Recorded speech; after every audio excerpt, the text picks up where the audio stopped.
initié des milliers de personnes à la géobiologie et à la bioénergie. Il a transmis sa passion dans plusieurs ouvrages devenus des références dans les domaines de la géométrie sacrée, du tellurisme et de la bioénergie. Voici Stéphane Cardino.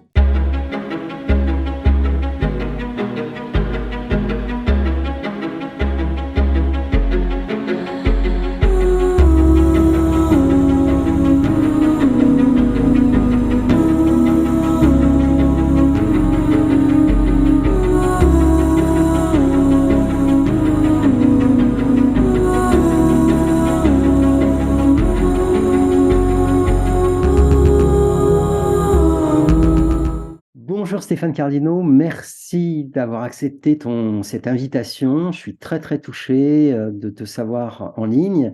Est-ce que par rapport à la petite présentation que je viens de faire en introduction, tu souhaiterais préciser telle ou telle chose? Non, je crois que c'est bien. Ça résume totalement tout mon parcours de géobiologie et mon parcours professionnel depuis 25 ans. Je crois que ça va très bien comme ça. Cette journée qui t'est dédiée est placée sous les auspices du Cèdre de la classe. Est-ce que tu voudrais bien en parler, s'il te plaît? Oui, alors le cèdre, c'est un peu toute mon enfance parce que dans le parc à côté de chez moi, il y avait un grand cèdre d'au moins 25 mètres de haut.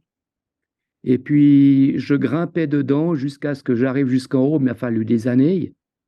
Et donc, le cèdre a toujours représenté un peu un défi, un objectif à atteindre, et la persévérance pour y arriver, en plus du danger de monter aussi haut à cet âge-là. Et surtout, c'est que le cèdre, il a une particularité, c'est que en haut, c'est tout plat. Et donc, on peut s'asseoir au sommet et ça donne un peu un point de vue différent sur le monde. Et j'aimais bien cet aspect de point de vue différent sur le monde, sur les choses, et puis ça me désigne un peu assez. Mais est-ce que le cèdre n'a pas des vertus particulières? Oui, alors justement, parce qu'avec ma machine, j'ai pu mesurer les cèdres et donc ça m'a donné des éléments assez intéressants tels que la capacité à aller de l'avant et à concrétiser les projets jusqu'au bout, la capacité à se fixer un objectif et à l'atteindre, le sens de l'innovation et la créativité, et puis de se sentir investi d'une mission à accomplir. Quand je lis tout ça, j'ai l'impression de me reconnaître totalement.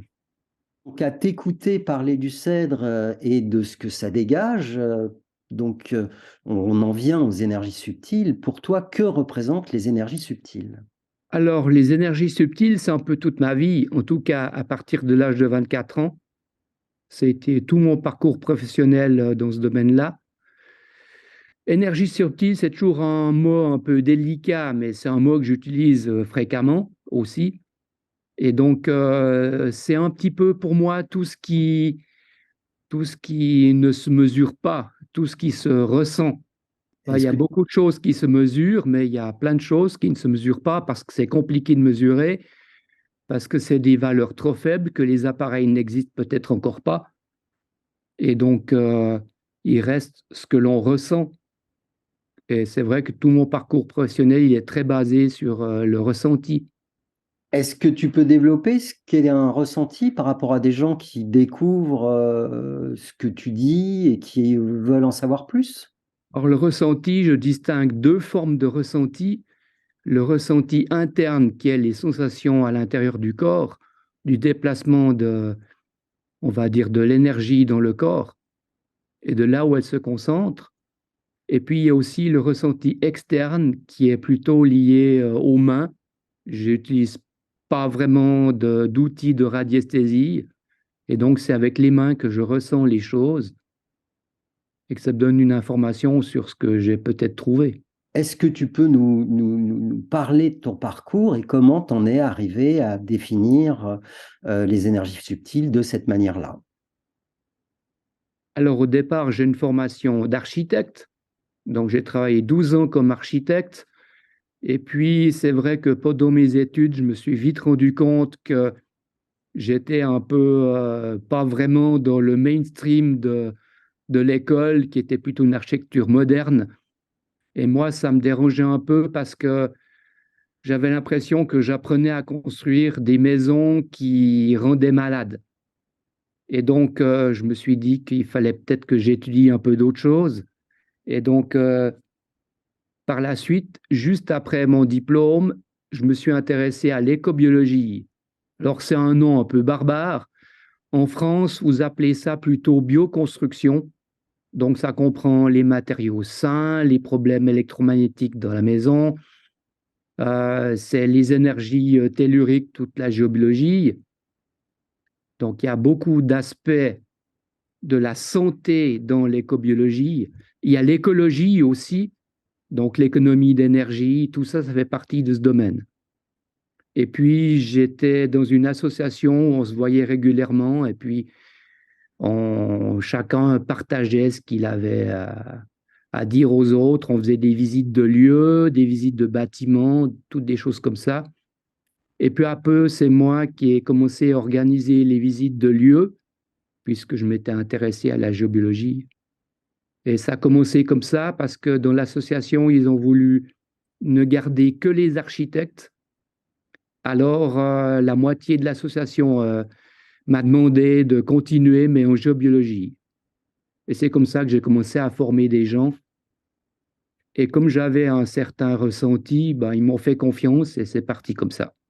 Et donc, c'est parti comme ça, c'est-à-dire que tu commences à te questionner sur un certain nombre de choses que tu ressens et comment tu en arrives à développer ce premier ouvrage, c'est Géométrie sacrée, tome 1. Oui, oui. Alors ça, c'est le départ, c'est que mon ressenti ne collait pas du tout avec ce qu'on m'avait appris.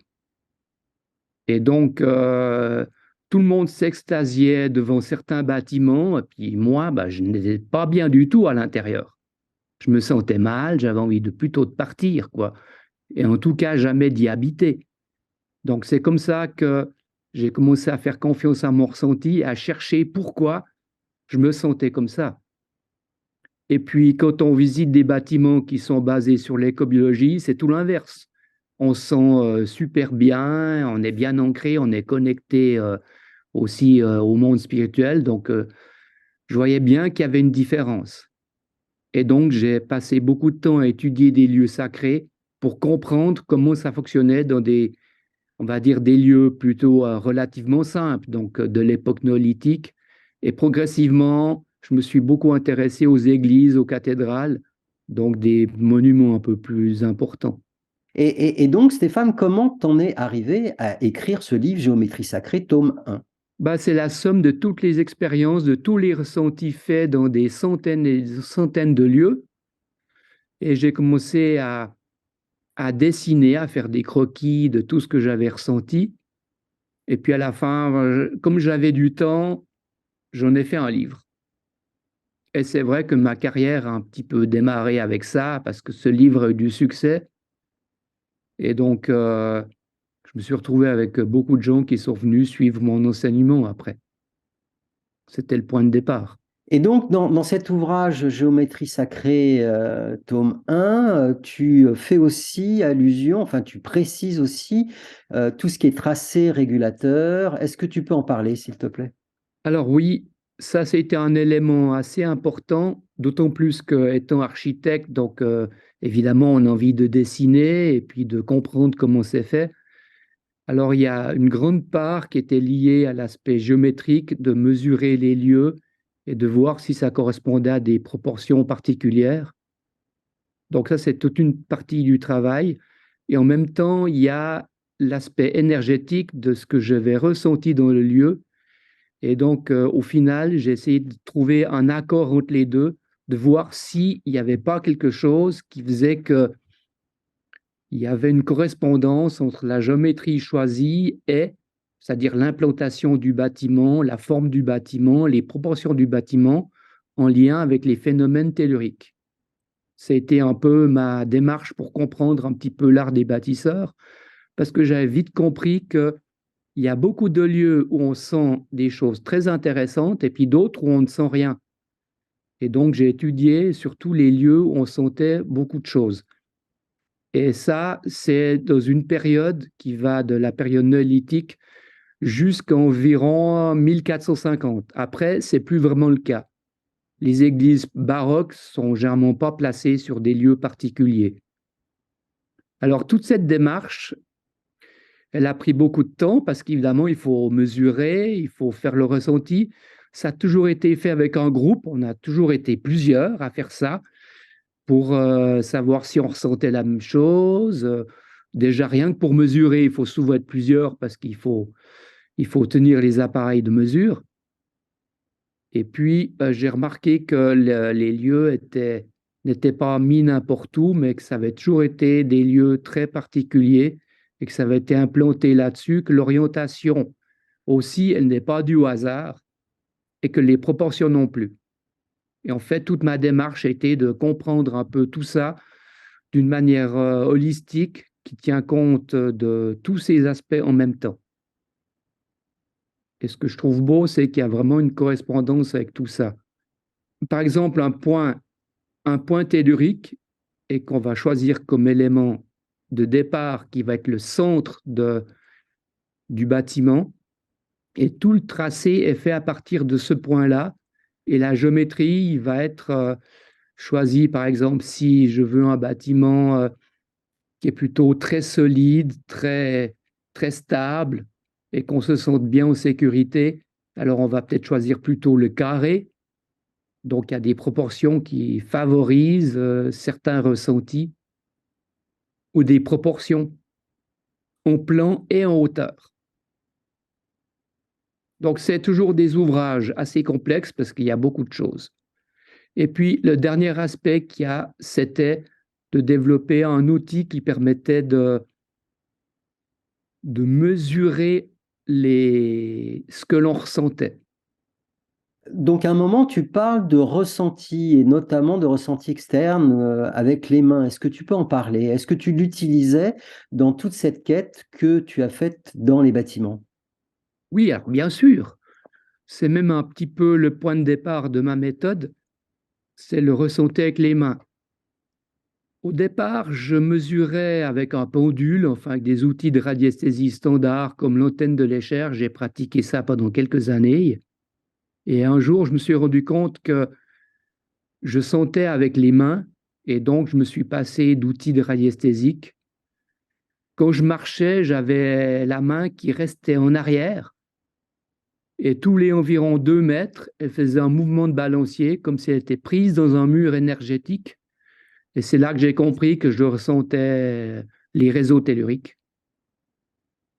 Et puis, j'ai développé aussi la vision, la clairvision.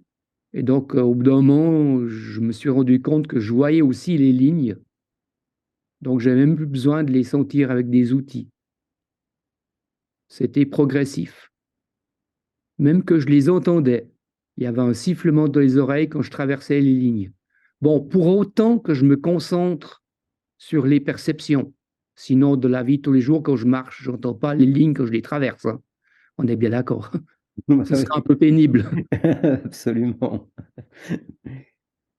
Et comment tu as pu différencier les différents réseaux? Puisque quand tu passais ta main, tous les 2 mètres, il y avait quelque chose, mais il devait y avoir aussi des cloisons qui émettaient d'autres choses. Donc, comment tu as pu faire la différence?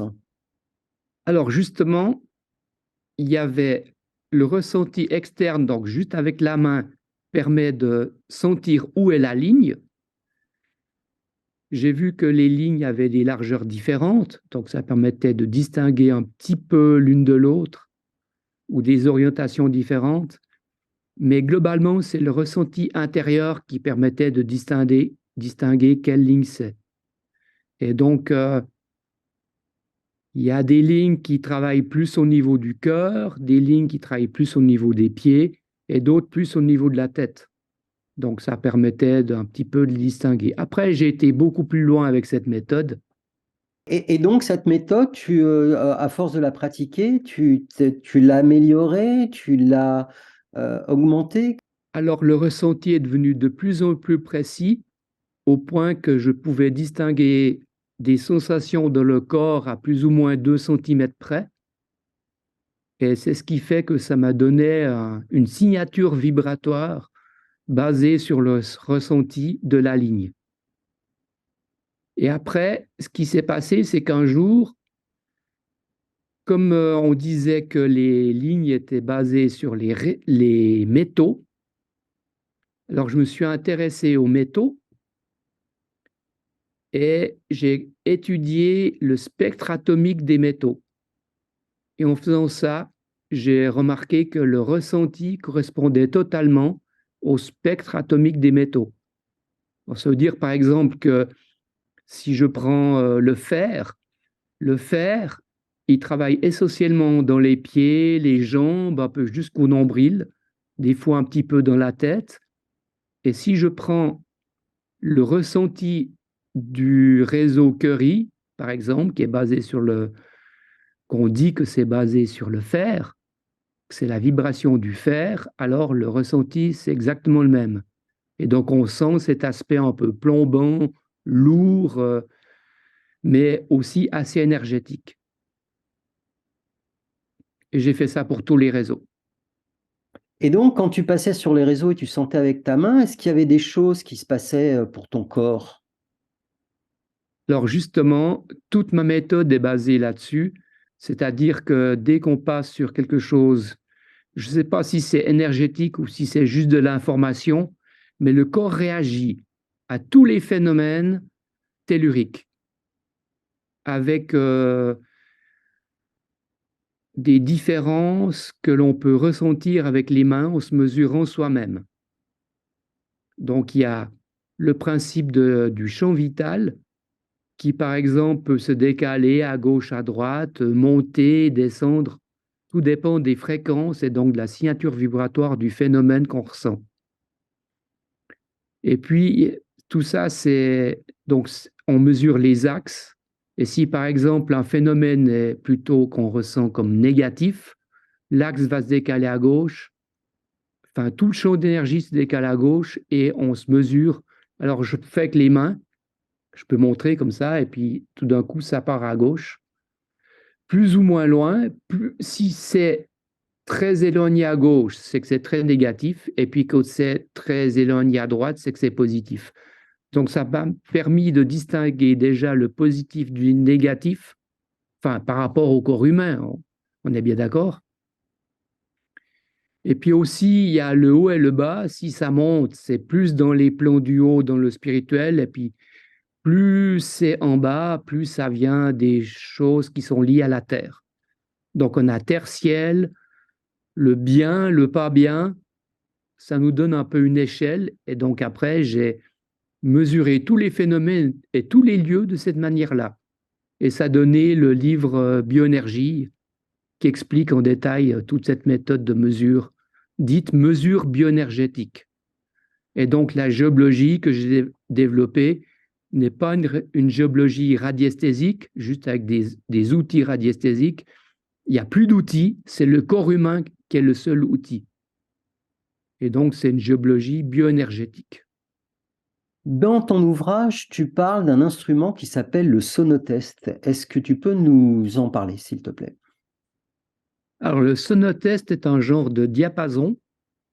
Donc, à la base, c'est un instrument de musique, mais ce diapason, il a une particularité, c'est que on le fait sonner.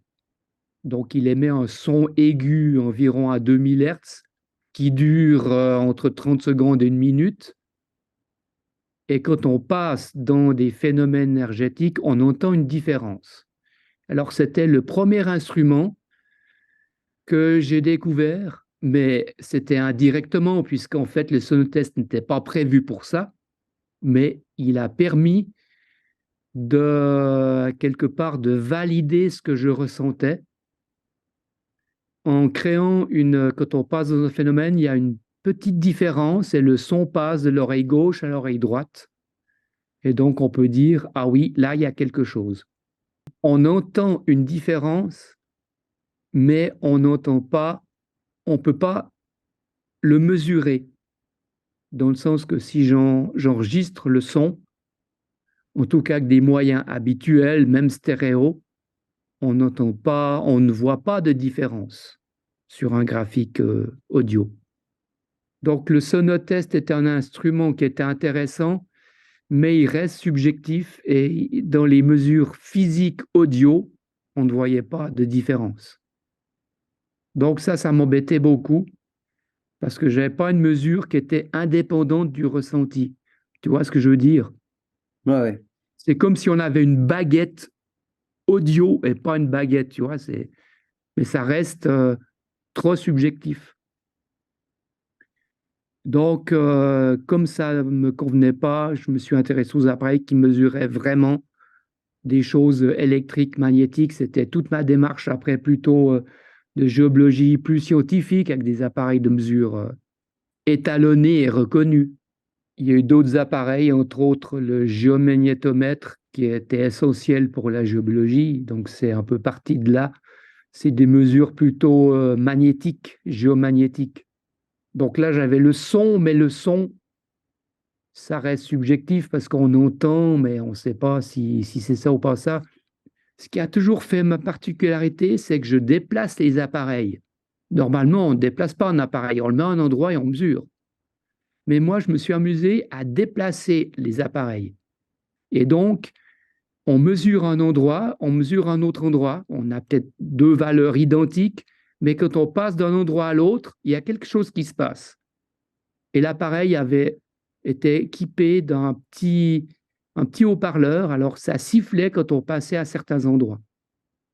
Et donc, alors le géomagnétomètre, il mesure le champ magnétique dans sa composante verticale. Donc, si on veut, la boussole mesure le champ horizontal, donc la boussole donne le nord, tandis que le géomagnétomètre, il donne plutôt, on va dire, le centre de la Terre,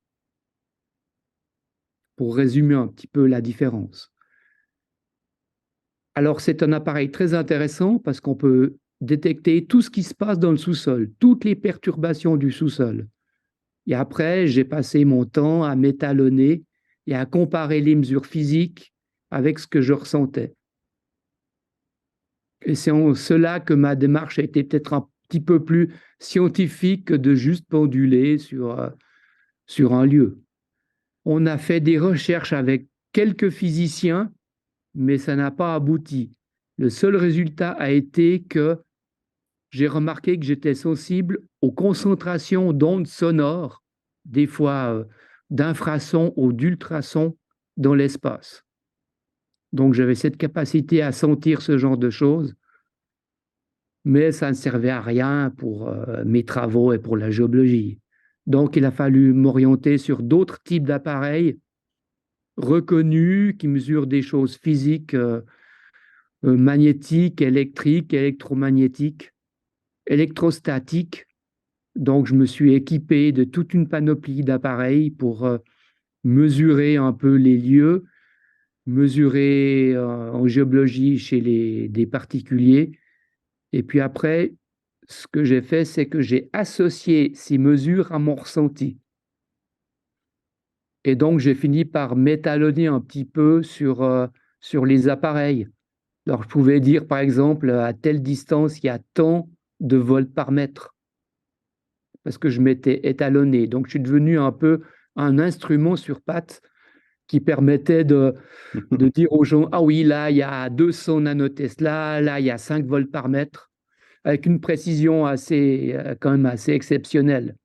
J'ai été très loin avec ça, j'ai passé des heures et des heures à m'étalonner, à ressentir justement comment mon champ d'énergie évoluait, s'il se décalait ou pas, de combien il se décalait et de comparer avec les mesures physiques.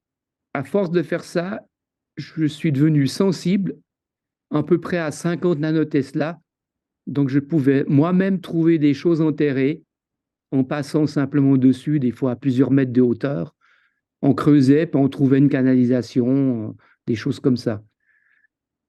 Donc, je me suis étalonné et ça a débouché sur une augmentation de ma sensibilité.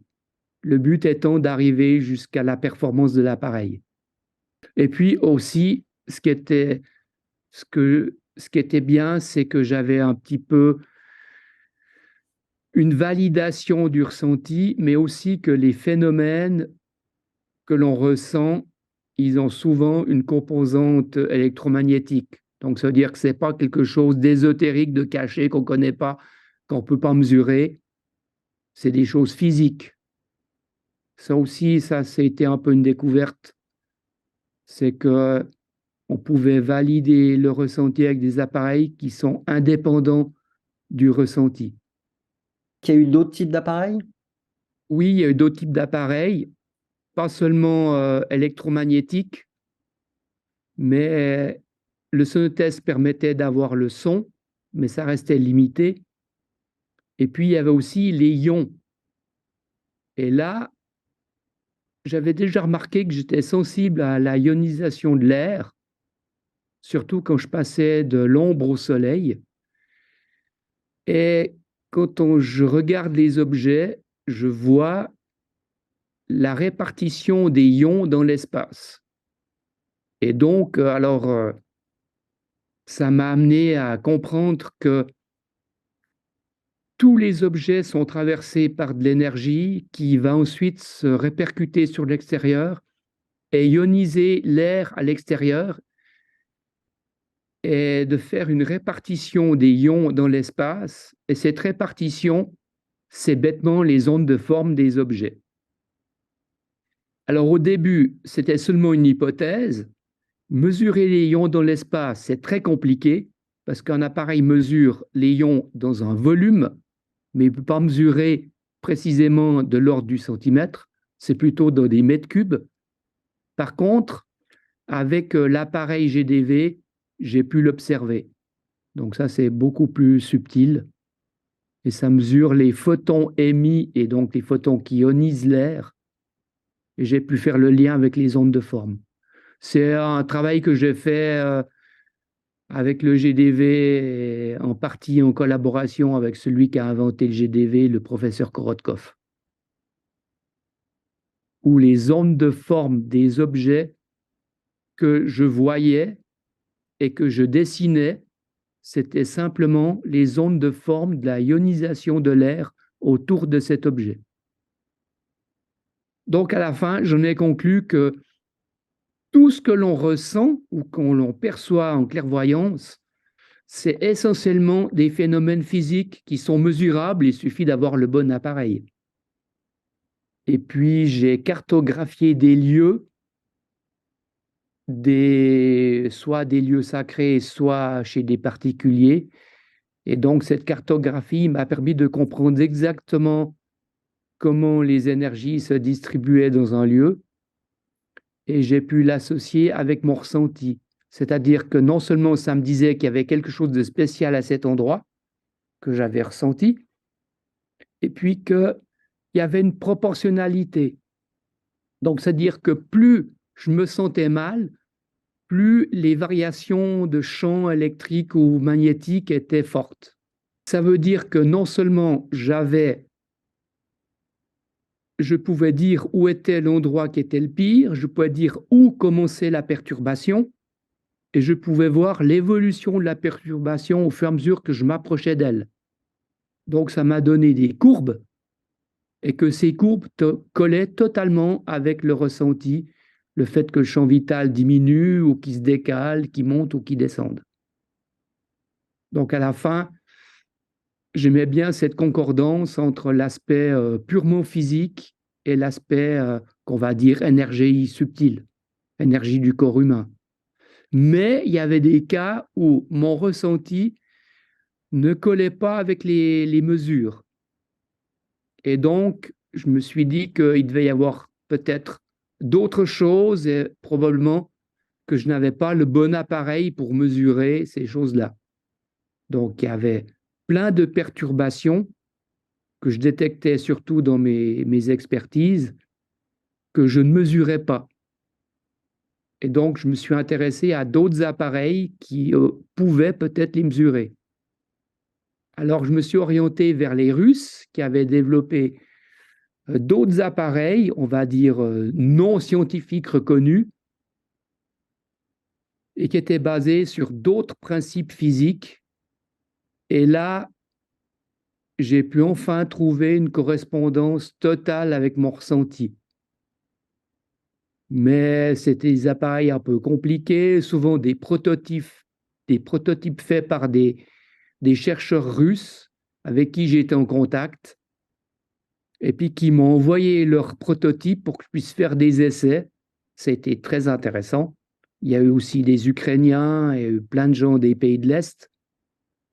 Et ces appareils, il y en a eu un certain nombre. Le premier a été l'IGA-1. Et donc ça, c'est un prototype et il mesure ce qu'ils appellent le champ de torsion. Et alors, c'est quoi un champ de torsion? Alors, un champ de torsion, c'est lié à l'onde scalaire, donc il faudrait déjà expliquer l'onde scalaire, donc c'est toujours un peu délicat. En gros, c'est une onde qui se déplace en forme de spirale et qui est le support des ondes électromagnétiques. Bon, tout ça, c'est pas reconnu officiellement, mais j'adhère à cette théorie. Et c'est comme si on a une forme en tire-bouchon. Quand on regarde le tire-bouchon vu depuis dessus, on a l'onde magnétique. Quand on regarde le tire-bouchon vu depuis de côté, on aurait l'onde électrique. La propagation du tire-bouchon donne l'onde électromagnétique. Et puis tout ça, en fait, forme l'onde scalaire. C'est comme si on avait quelque chose qu'on projette, un objet qu'on projette. Et quand on projette dans les 3 dimensions, on obtient en fait les ondes électromagnétiques. La propriété des ondes scalaires, c'est que ça se déplace dans l'espace sans perte d'énergie par rapport à la distance. Donc ça, c'est intéressant parce qu'on peut transmettre de l'énergie n'importe où sans qu'il y ait de perte, contrairement aux ondes électromagnétiques. Ça traverse toutes les matières et ça va directement sur l'émetteur. Ce n'est pas quelque chose qui arrose tout autour, mais c'est sectionné par le... Il faut qu'il y ait un lien entre l'émetteur et le récepteur. Et donc, ça veut dire que si, par exemple, je veux envoyer une information à quelqu'un, je pense à cette personne et ça va directement sur cette personne. Ça n'arrose pas les autres personnes. Donc, c'est une onde qui permet d'expliquer tous les principes de transmission de pensée, toutes ces choses dites paranormales trouvent leur explication dans les ondes scalaires. Et puis, alors, le champ de torsion, pour les Russes, le champ de torsion, c'est l'onde scalaire. Mais il y a la composante de torsion, mais on appelle ça simplement champ de torsion. Mais en réalité, ces composantes de torsion, c'est le sens dans lequel le tire-bouchon tourne. Donc, il peut tourner à gauche ou à droite. Et donc, il y a plein de Russes qui ont développé des appareils qui permettent de mesurer ce champ de torsion. Alors, là, j'en ai noté un certain nombre liés à Anatoly Akimov, Nikolai Kozyrev, Gennady Shipov. C'est tous des Russes qui ont développé chacun un petit peu leur appareil et leur théorie. Et donc, j'ai trouvé ça très intéressant et surtout que ça permettait d'expliquer tout ce que je ressentais et tout ce que je vivais. C'est ça, parce que si, par exemple, on est dans un lieu puis qu'on ne se sent pas bien, puis qu'on mesure et qu'on voit qu'il n'y a rien au niveau électromagnétique, ben on se dit, alors voilà, je suis malade, je suis trop sensible, c'est moi qui suis perturbé, je ressens des choses qui n'existent pas, c'est dans ma tête. Bon, de toute façon, tout est dans la tête. Mais, donc on pourrait se dire qu'on est quelqu'un de malade. Et là, c'était la première fois que j'avais des appareils qui soutenaient que ce que je ressentais pouvait exister, que ce n'était pas une illusion. Alors voilà, alors je me suis équipé de ces appareils. Il y a l'IGA-1, qui était le prototype russe. Après, il a été transmis aux Ukrainiens qui ont développé le Vega 11, maintenant ils en sont au Vega 20, qui mesure d'ailleurs tout seul, il n'y a pas d'intervention humaine, et qui donne le champ de torsion. Donc c'était un très grand progrès dans l'explication de ce que je vivais, de toutes les expériences que je faisais, de tout ce que je ressentais.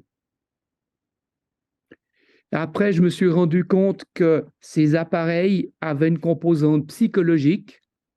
Et donc, si je décidais que l'appareil ne mesurait rien, il ne mesurait rien.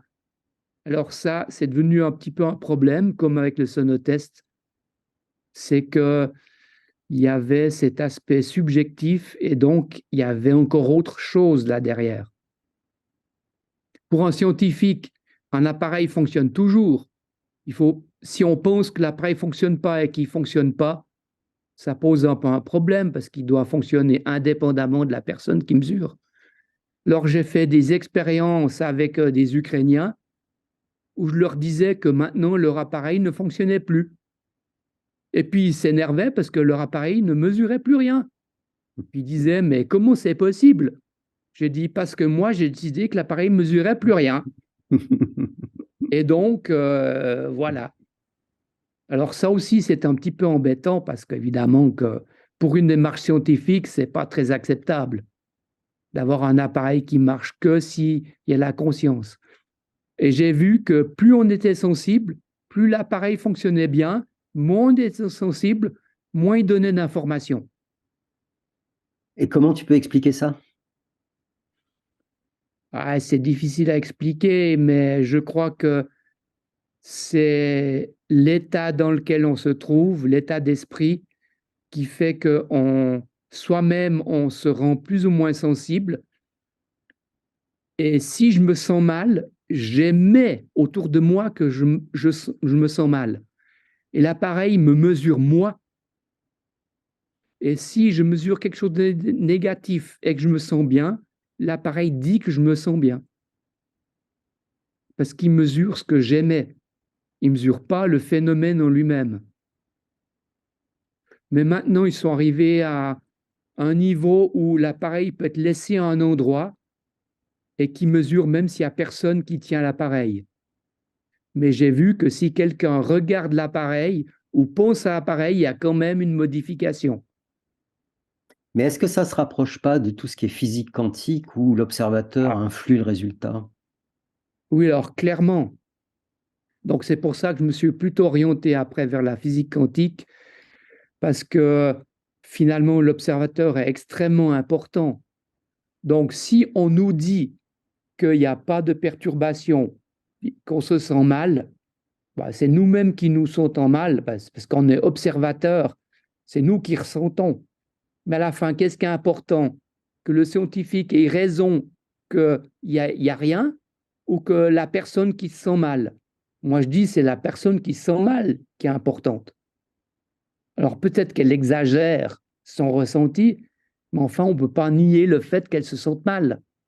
On ne peut pas juste dire c'est psychologique et puis vous êtes malade. Enfin, moi, ça ne me suffit pas comme explication. Le but de la géologie, c'est pas de mesurer les phénomènes. Le but, c'est que la personne se sente bien chez elle et qu'elle soit en accord avec les énergies du lieu. Ouais, absolument. Et donc, une fois que tu as pu établir cette relation entre, on va dire, l'énergie de la personne et la mesure de l'objet, enfin la mesure, vers quoi tu t'es orienté? Alors après, la démarche suivante était de mesurer la personne. Parce que là, j'essayais désespérément de mesurer les lieux, les objets, la nourriture, tout ça. Mais comme au final, c'était la personne qui se sentait mal, alors j'ai préféré mesurer plutôt la personne. Quand j'ai commencé la géologie, je me suis tout de suite intéressé à la bioénergie, donc c'était fait en parallèle dès le départ. Et j'ai suivi le même processus que pour la géologie, c'est-à-dire la mesure avec les mains, avec le ressenti, avec le sonotest. Et puis j'ai vite compris qu'avec les appareils que j'avais en géologie, je ne pouvais pas faire grand-chose parce qu'on ne peut pas mesurer vraiment un champ magnétique humain. Enfin, on peut, mais c'est très compliqué. En tout cas, pas avec les appareils que j'avais.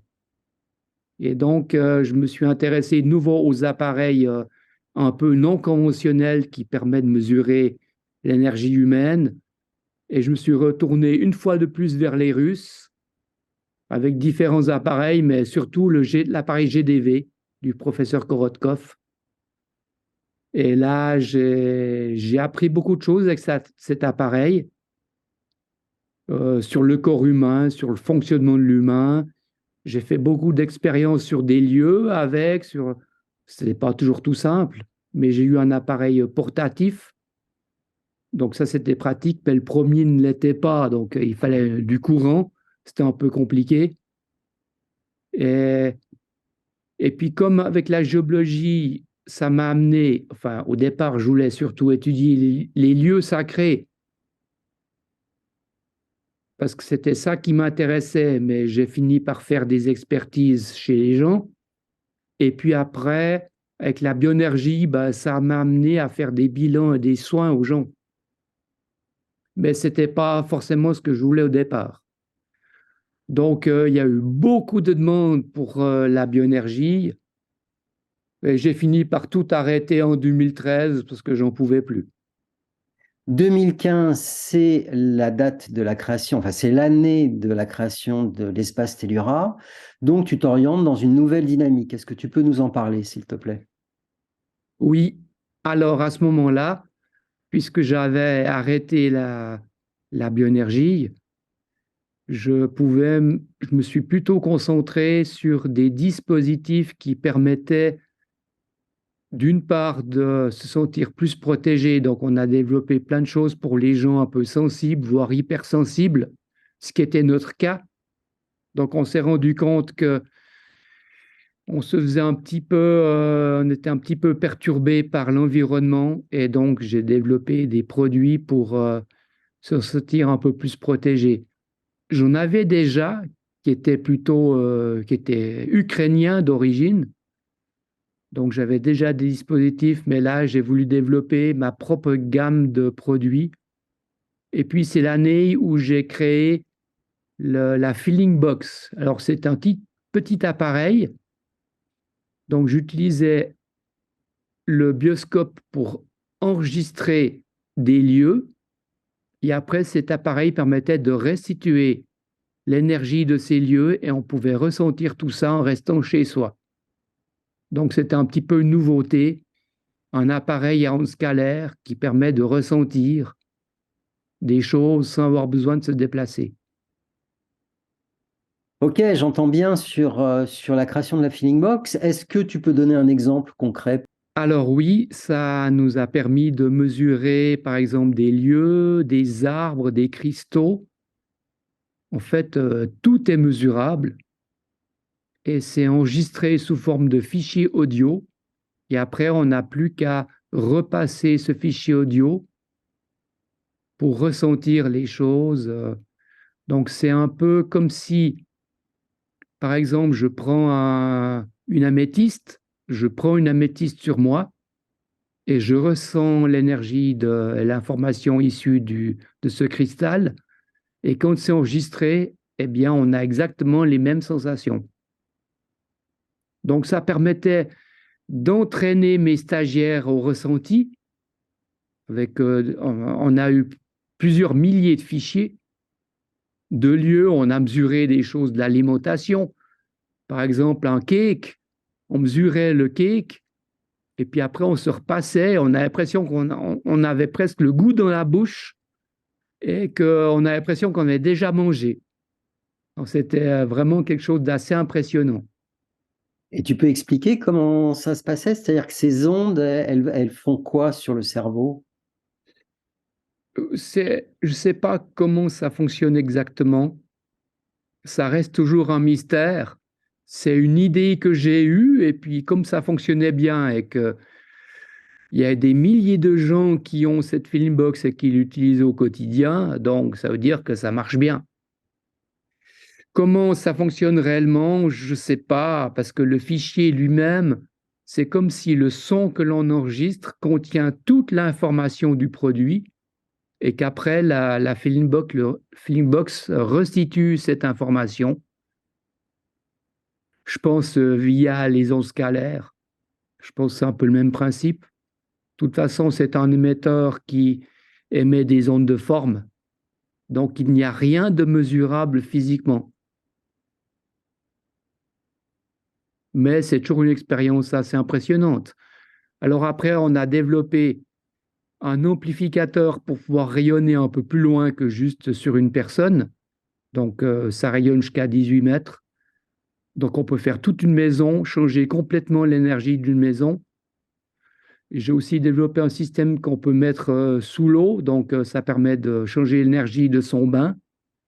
Et donc, on a l'impression de baigner dans une énergie qui n'est pas juste celle du bain. Alors, ce qui est rigolo, c'est que j'ai mesuré des eaux dans le monde entier. On m'a ramené des flacons d'eau de la mer Morte, de la mer Noire, de toutes ces mers. Et quand on utilise ça et qu'on met cette information dans l'eau du bain, on a vraiment l'impression d'être dans la mer Morte ou la mer Noire. Ben, c'est très impressionnant, oui, c'est quelque chose. Je suis très content de cette invention. On l'utilise tout le temps parce que c'est tellement bluffant, quoi. Donc ça, c'était le point de départ un petit peu. Espace Tellura, c'est des produits de bien-être, des produits de protection, et puis aussi des dispositifs qui permettent de ressentir. Et en même temps, il y a eu le développement d'une première machine que j'ai développée moi-même, parce qu'en fait, ce qui se passait, c'est que tous les appareils que j'avais utilisés qui mesuraient les gens ne mesuraient pas ce que moi, je ressentais des gens. Alors, je voyais des choses intéressantes, mais ce n'était pas forcément ce qui était lié au ressenti. Alors là, on a développé une première machine qui permettait de faire le lien direct avec le ressenti et de mettre des mots sur le ressenti. C'est la première fois qu'il y a une machine qui fait ça. C'est-à-dire que ce n'est pas juste une mesure avec un chiffre, mais c'est des mots. Et donc là, en ce moment, tu es en train de développer, de finir, d'après ce que j'ai compris, le développement de ta dernière machine. Oui, alors, après avoir utilisé toutes les machines des autres, de tous ces inventeurs russes, canadiens, etc., j'ai mis au point un système d'interprétation, ce qui fait que j'ai associé à chaque fréquence des mots. Il a fallu des années pour mettre au point tout ça. Et donc, si on mesure une fréquence chez quelqu'un, eh bien, c'est associé à un vécu, à un comportement, à des attentes, des besoins. Donc, j'ai fait un catalogue de tout ça. Ça a pris pratiquement 10 ans pour le faire. J'arrive à plus de 20 000 mots mis en fréquence. Et donc, après, l'idée, c'était de le combiner avec une de ces machines. Malheureusement, j'ai pas pu le faire. Et donc, j'ai été contraint à développer ma propre machine pour pouvoir utiliser mon propre système d'interprétation. Et puis, ça fait depuis 2017 que je suis dessus. Il y a eu un premier prototype qui est décrit dans le livre Structure vibratoire, parce que c'est en fait le livre qui a permis la base de tout ce système.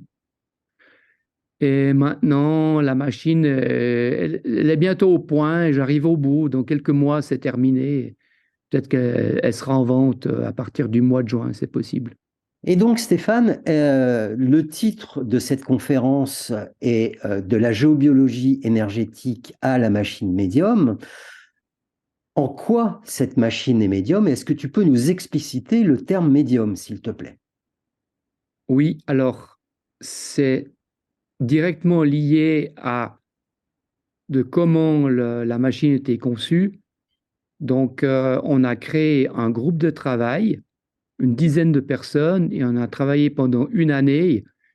En réalité, il y avait déjà beaucoup de choses qui avaient été faites avant, entre autres avec le GDV, mais le principe était le suivant. Donc, on prend des personnes, c'est pas toujours en même temps, mais des fois elles étaient en même temps, et donc on envoie une fréquence avec un signal particulier, et là, les gens disaient ce qu'ils ressentaient, et ils mettaient des mots sur la vibration qui était émise. À partir de là, on a établi une grille de lecture complète de toutes les fréquences entre 0 et 22 000 Hertz, une par une, avec ce que les gens disaient. Voilà comment ça a été mis au point. Par exemple, je prends une fréquence qui est en lien avec la gorge et que c'est bloqué un peu au niveau de la gorge et que la personne, j'en déduis que peut-être elle a eu des problèmes de l'enfance parce qu'elle était extrêmement timide. Alors, si j'envoie cette fréquence, quelqu'un qui est médium va dire, ah, ça, j'ai l'impression que je suis devenu tout timide. Alors, on écrit timide et si on mesure quelqu'un qui a cette fréquence en négatif, ben on va dire que la personne était timide dans son enfance. Et puis, ça matche complètement avec ce qu'elle a vécu. D'accord. Et donc, cette machine médium te permet donc d'évaluer, de mesurer, je ne sais pas trop le terme que tu emploies, les gens, mais est-ce que ça permet de faire d'autres choses? Alors, à l'origine, ça avait été fait pour les gens parce que c'était issu des recherches sur le GDV, où j'avais déjà mis au point un système d'interprétation, on va dire un genre de décodage biologique, bioénergétique de ce que je voyais à l'image, donc de ce qui était fourni par la machine. Ça a été refait ensuite pendant plusieurs années avec le bioscope. Et puis là, je pouvais enfin faire une machine qui était à mon image et qui pouvait utiliser pleinement toutes les possibilités incroyables de cette grille de lecture. Donc, d'une part pour les gens, puisque c'était un petit peu le point de départ avec la bioénergie, mais rapidement, j'ai vu que je pouvais mesurer beaucoup d'autres choses, puisque si les autres machines, on était obligé d'avoir les gens, parce qu'il fallait mettre les mains, les doigts dans la machine, bah, ça limite un peu les possibilités pour mesurer des lieux, parce que les lieux n'ont pas de doigts. Et donc là, j'ai développé un capteur qui permettait de mesurer aussi les lieux. Donc on peut tout mesurer. Sur le capteur, on peut placer un verre d'eau qui capte l'énergie du lieu, on peut placer des objets, et donc j'ai fait des grilles de lecture adaptées, issues de la grille de lecture de départ, mais adaptées pour des recherches plus liées au lieu, au ressenti, aux produits, à l'archéologie. J'ai fait plein de grilles différentes. Donc, tu dis que ce dispositif sera incessamment sous peu à disposition. Si des gens souhaitent prendre contact avec toi à ce propos, comment peuvent-ils faire? Oui, on n'a encore pas défini complètement cette stratégie parce que comme on avait déjà fait un prototype et qu'il y a une centaine de personnes qui ont déjà le premier prototype, donc on va surtout chercher à ce que ces gens-là puissent avoir cette nouvelle machine. Et puis après, il y aura les suivants petit à petit. On ne peut pas en produire beaucoup. Moi, je pense que cette machine, elle n'est pas faite pour tout le monde. C'est pas quelque chose comme un appareil qui mesure un champ électrique et puis tout le monde peut mesurer le champ. Et puis, c'est un peu complexe parce que ça demande quand même certaines connaissances. C'est pas si simple à utiliser que ça. J'avoue que si on a un peu de ressenti, si je ressens la personne qui est à côté de moi, ça m'aide beaucoup pour interpréter de manière juste ce qui est à l'écran. Parce que elle dit pas une chose, elle dit des centaines de choses, elle dit des possibilités. C'est une machine de probabilité. Mais c'est une probabilité qui est des fois assez bluffante. Souvent, les gens, quand je les mesure, ils me disent: ah oui, ça, c'est bien mon problème. Ça, c'est bien exactement le vécu de ma grand-mère. Ça, c'est ce qu'on vient de discuter dans la voiture avant de venir chez vous. Donc, il faut comprendre que le corps, il y a des informations et donc s'il y a des sujets qui nous travaillent, alors c'est une vibration. Et les mots que l'on dit sont issus de ces vibrations. En fait, on croit qu'on dit des choses et que c'est du hasard, mais en fait, non, c'est exactement ce qu'on est, ce qu'on aimait. Et alors après, bah, les gens sont des fois assez bluffés que la machine dit exactement ce que les gens ont dit. Ou que des médiums ont dit. Par exemple, ça arrive souvent que des gens viennent et puis qui disent: ah, bah, tout ce qu'on me dit, c'est exactement ce que mon médium m'a dit. Bah, c'est pas surprenant. C'est assez logique finalement. Parce que le médium a fait quoi? Le médium a capté l'information émise par la personne et puis il l'a retranscrit.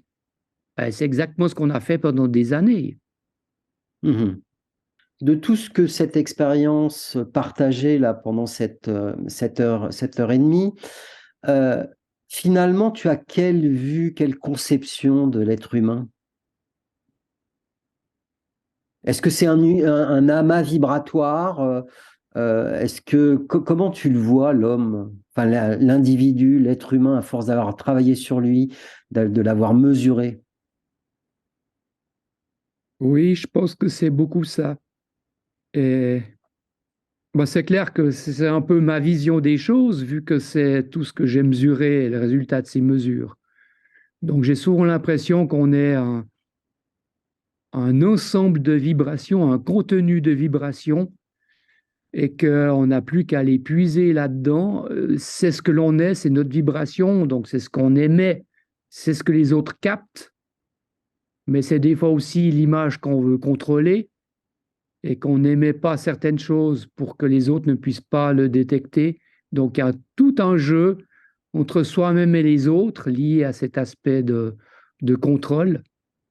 Et donc, ce qui est le plus important pour moi, c'est la cohérence, c'est-à-dire que ce que l'on est, eh bien, que les autres le captent, qu'on met pas un masque, qu'on est vraiment soi-même, et qu'on est authentique et que finalement, ce que l'on dit, ce que l'on fait, ce que l'on pense, c'est la même chose. Et moi, je dis toujours que c'est un petit peu l'objectif. Et puis malheureusement, c'est pas forcément ce que je vois autour de moi. Par contre, j'ai souvent remarqué dans des bilans que on demande aux gens, alors ça va? Et puis les gens disent, ah mais oui, ça va bien. Et moi, je captais que ça allait pas du tout. Alors je disais, écoutez, vous pouvez pas quand même me dire que ça va, alors que vous êtes en plein deuil parce que vous avez perdu votre père il y a 3 semaines. Et puis les gens étaient impressionnés parce qu'ils disaient, mais comment vous captez tout ça? Ah mais oui, c'est vrai, c'est exact. Je dis, bah, alors reconnaissez que ça va pas, que vous n'êtes pas bien. Là, je veux bien vous aider, mais si vous dites que ça va bien, alors moi, bah, tant pis, quoi, je vais rien faire, puisque ça va bien.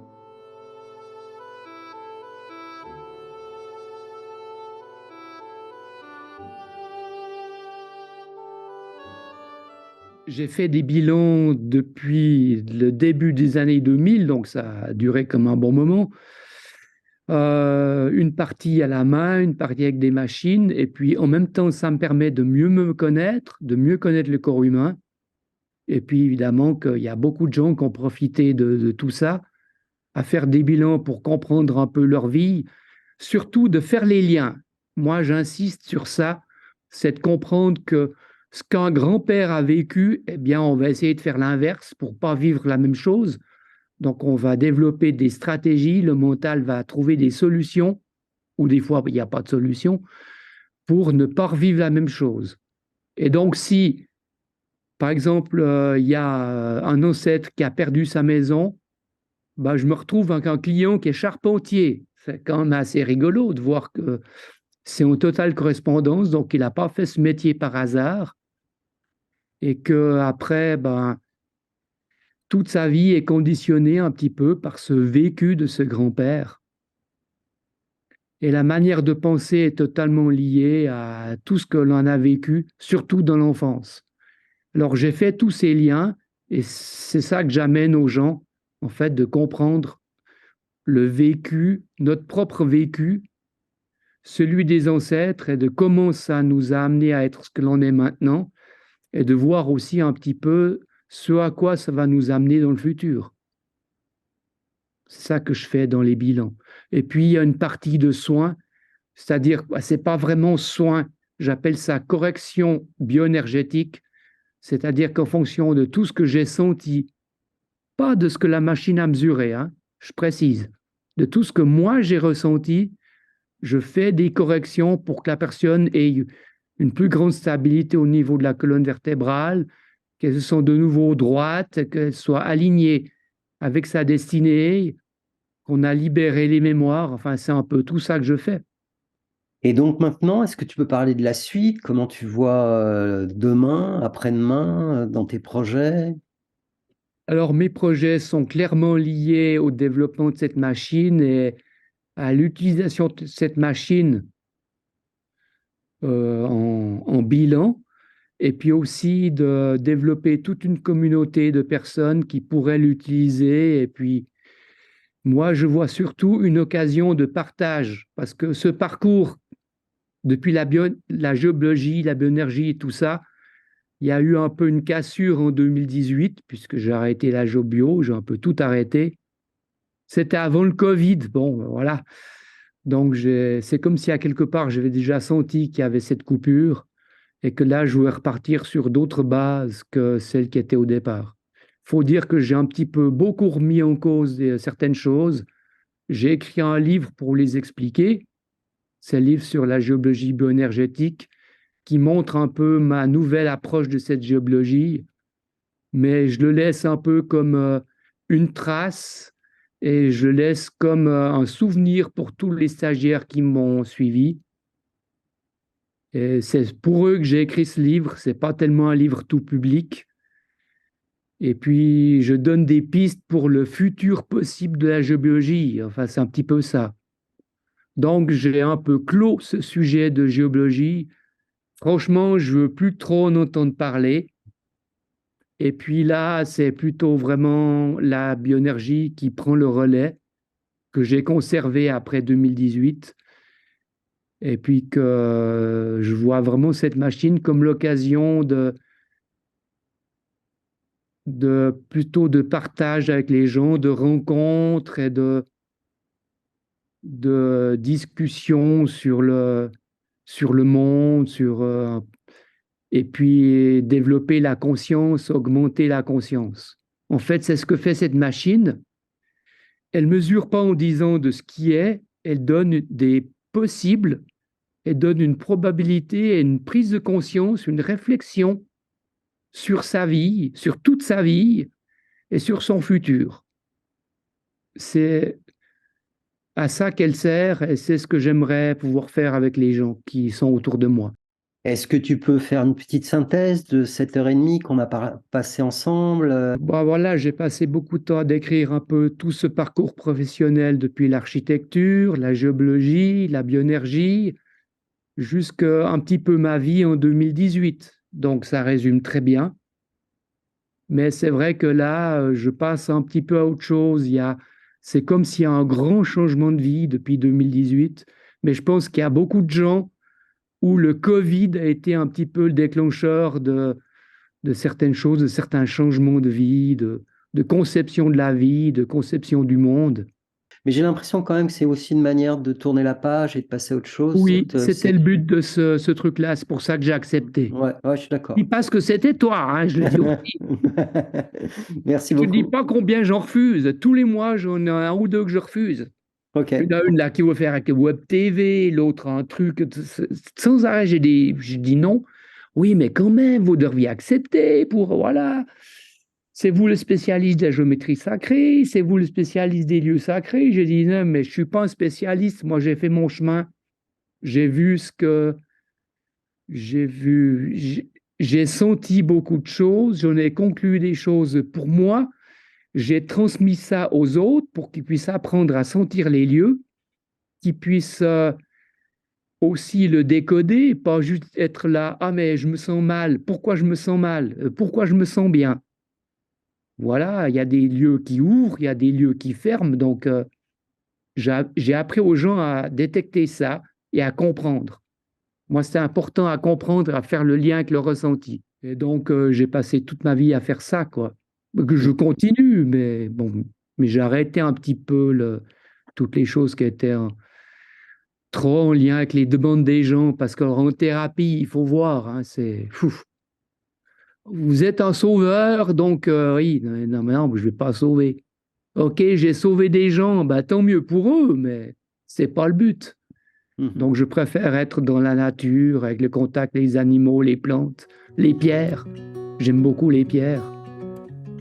J'aime les gens avec qui je peux avoir un échange vrai.